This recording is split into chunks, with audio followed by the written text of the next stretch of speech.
What is it? What is it about humanity that wants to go to all the details and stuff and listen? You know, these guys like Fauci get up there and start talking. You know, he doesn't know anything really about anything, and I'd say that to his face. Nothing. The man thinks you can take a blood sample and stick it in an electron microscope, and if it's got a virus in there, you'll know it. He doesn't understand electron microscopy, and he doesn't understand medicine, and he should not be in a position like he's in. Most of those guys up there on the top are just total administrative people, and they don't know anything about what's going on at the bottom. You know, those guys have got an agenda, which is not what we would like them to have, being that we pay for them to take care of our health in some way. They've got a personal kind of agenda. They make up their own rules as they go. They change them when they want to, and they smugly, like Tony Fauci, does not mind going on television in front of the people that pay his salary and lie directly into the camera. You can't expect the sheep to really respect the best and the brightest. They don't know the difference, really. I mean, I like humans. Don't get me wrong, but basically, the vast majority of them do not possess the ability to judge who is and who isn't a really good scientist. I mean, that's a problem. That's the main problem, actually, with science, I'd say, in this century, because science is being judged by people.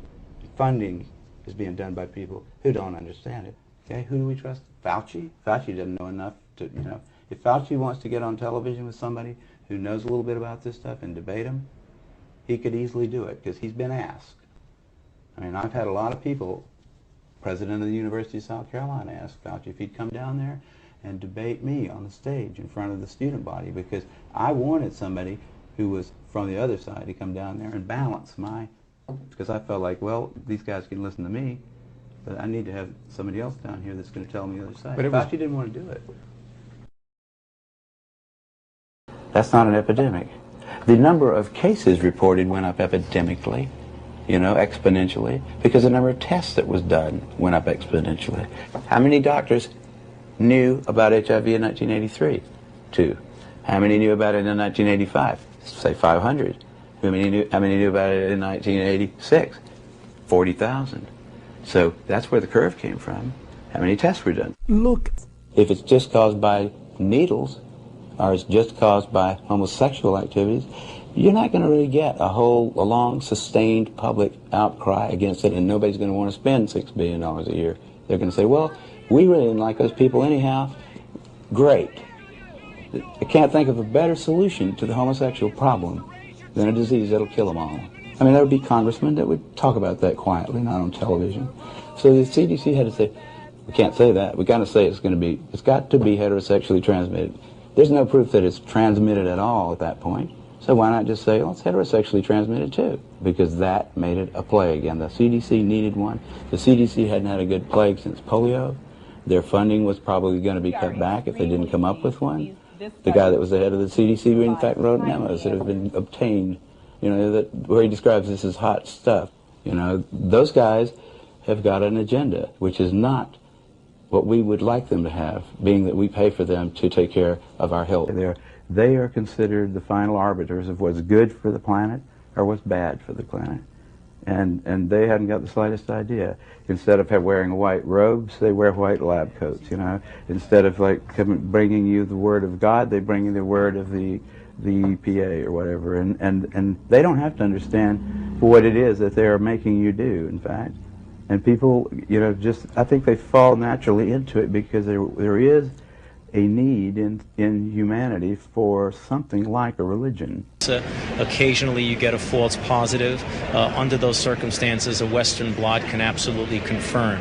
Western blots are also important when you have people, for example, who have been vaccinated in vaccine trials and making antibody against one protein. The only way you're going to tell if they're infected serologically is by looking at a Western blot showing they make antibodies to the other protein. So it has a lot of value. It's fundamentally a confirmatory diagnostic test. more likely to be positive there because they use much more lax criteria. I don't think that there's anything wrong with different countries having different criteria, because the different criteria are only really for that small group of patients that come in the indeterminate level. When a Western blot is really positive, it hits you like a truck. It's only for that little indeterminate group that you have to be concerned.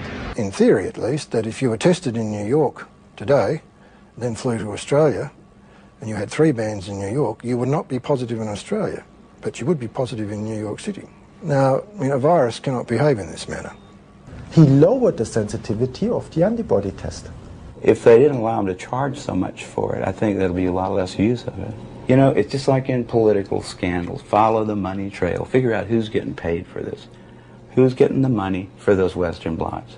There's your person who's going to always come down on the side of, yeah, you got to confirmatory Western blots, they call it. They don't even do them in England anymore. No, but not since 1992.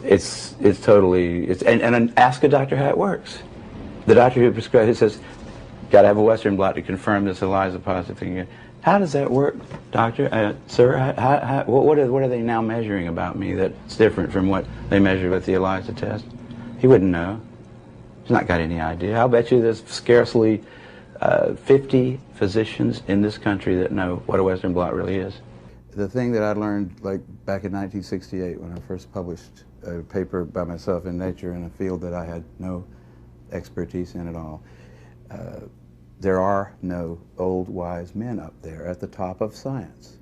Which I really did until 68. I would have thought, you know, if you try to publish a dumb paper in a journal like Nature, it won't get published.